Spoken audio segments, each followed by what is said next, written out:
The letter of St. Paul to the Romans, chapter 4. The example of Abraham.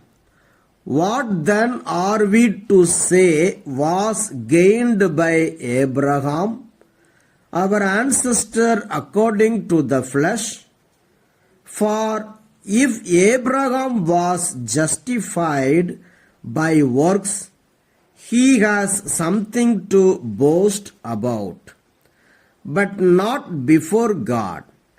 For what does the scripture say? Abraham believed God, and it was reckoned to him as righteousness. Now, to one who works, wages are not reckoned as a gift, but as something due. But to one who without works trusts him who justifies the ungodly, such faith is reckoned as righteousness. So also David speaks of the blessedness of those to whom God reckons righteousness apart from works. Blessed are those whose iniquities are forgiven and whose sins are covered. Blessed is the one against whom the Lord will not reckon sin. Is this blessedness then pronounced only on the circumcised, or also on the uncircumcised? We say, faith was reckoned to Abraham as righteousness. How then was it reckoned to him?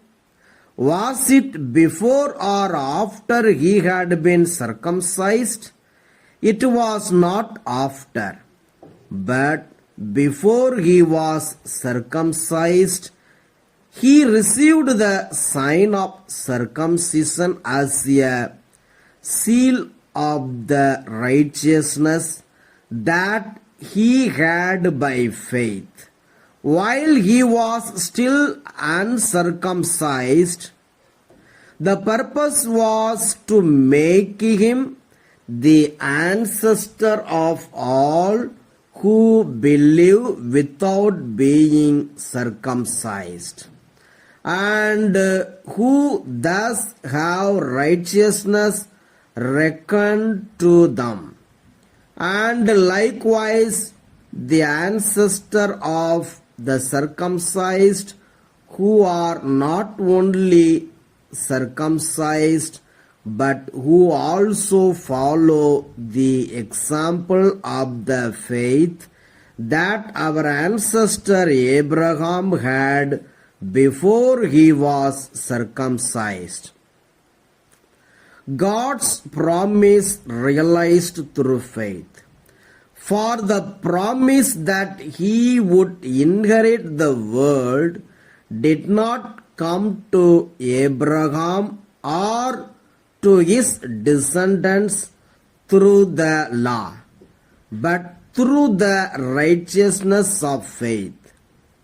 If it is the adherents of the law who are to be the heirs, faith is null and the promise is void. For the law brings wrath, but where there is no law, neither is there violation. For this reason it depends on faith, in order that the promise may rest on grace and be guaranteed to all his descendants, not only to the adherents of the law, but also to those who share the faith of Abraham.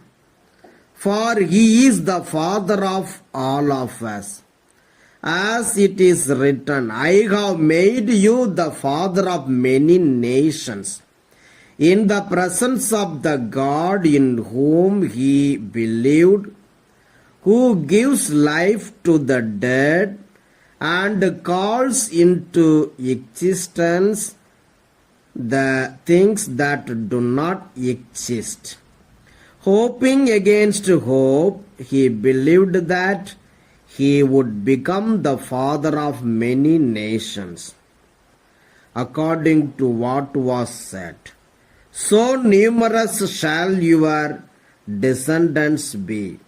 He did not weaken in faith when he considered his own body, which was already as good as dead, for he was about 100 years old, or when he considered the barrenness of Sarah's womb. No distrust made him waver concerning the promise of God, but he grew strong in his faith as he gave glory to God, being fully convinced that God was able to do what he had promised. Therefore his faith was reckoned to him as righteousness.